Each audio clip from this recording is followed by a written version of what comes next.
So the district started its statement, its response to the governor's decision today, or his, I guess you could say, recommendation for the schools, by saying that we are incredibly concerned about the governor's comments. What are you most concerned about? The health and well-being of students and teachers, Ben.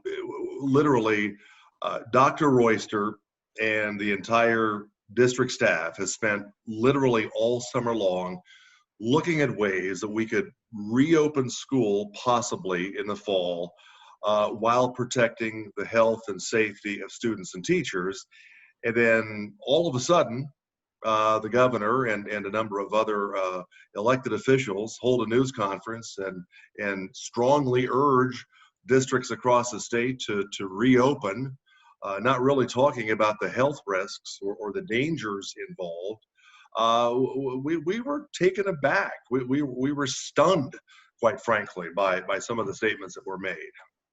Well, the superintendent of schools, Molly Spearman, was not at that press conference today. In fact, in the middle of it, she released a statement, not necessarily siding up with the governor on this. So when it comes to submitting plans on Friday, and with all districts, but let's just talk about Greenville County Schools, what will be in that proposal and what do you expect to come back?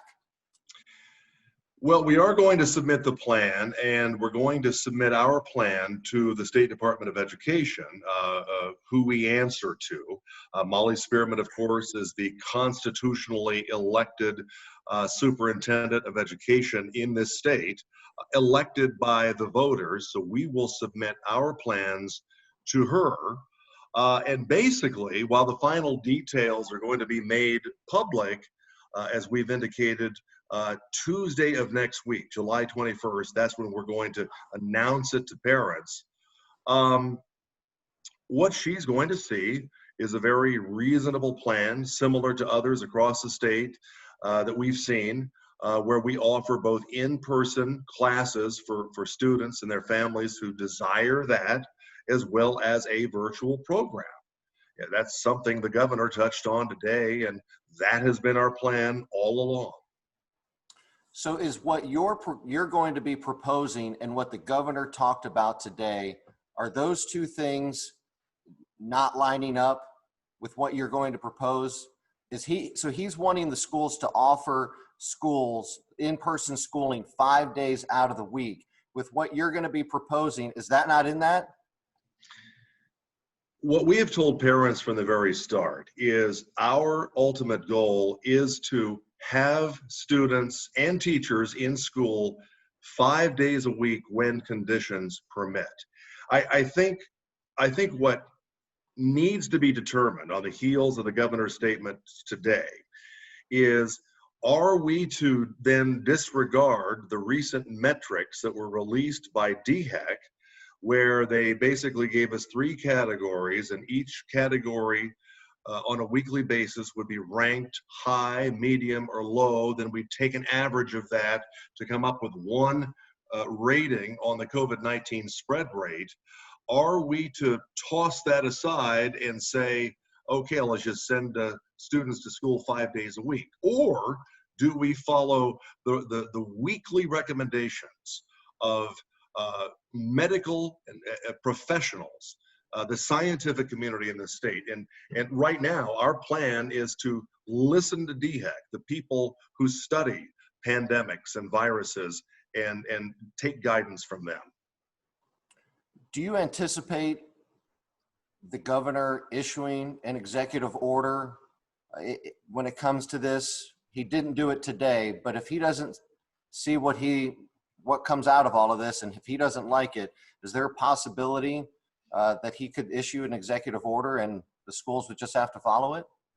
You know, I mean, that question certainly crossed our minds today, and I guarantee every school district official in South Carolina is wondering that very thing.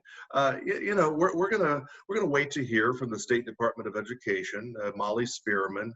We'll talk to our own legal staff to see how these things work, who has ultimate authority over whom. But You know, we're not really focused on that right now, Ben. We're just going to continue with the plan that we've been working on as scheduled until someone tells us otherwise, until someone says we have to change everything that we've worked on. But our biggest concern, and I hope parents are in agreement on this, as much as we all want children to go back to school, our number one concern has to be the safety of students and teachers.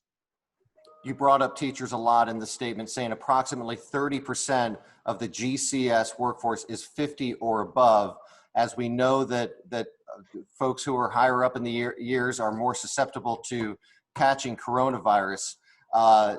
You know, they're in the higher risk, I guess you could say, category. Mm-hmm. Do you feel like the impact that this could have on teachers has not been talked about enough? Mm-hmm. Sure, absolutely.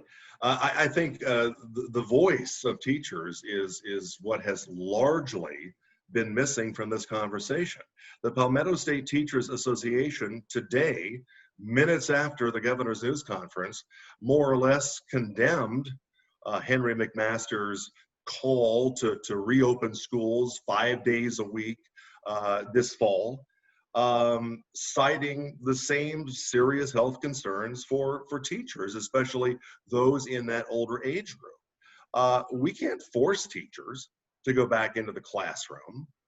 And they're also, you know, it becomes a very complicated equation. There's also the matter of, because we're offering both in-person classes and a virtual program, now we're having to allocate our teachers accordingly. We still don't know how many children are going to sign up for the virtual program, but that will take teachers away from the traditional classroom setting. So it's possible, under the worst possible conditions this fall, whether it's COVID-19, whether it's flu season or something else, if we have a lot of teachers on the same day call in sick to school, and if substitute teachers decide they're not going to come in and risk their health, we could have a problem on our hands.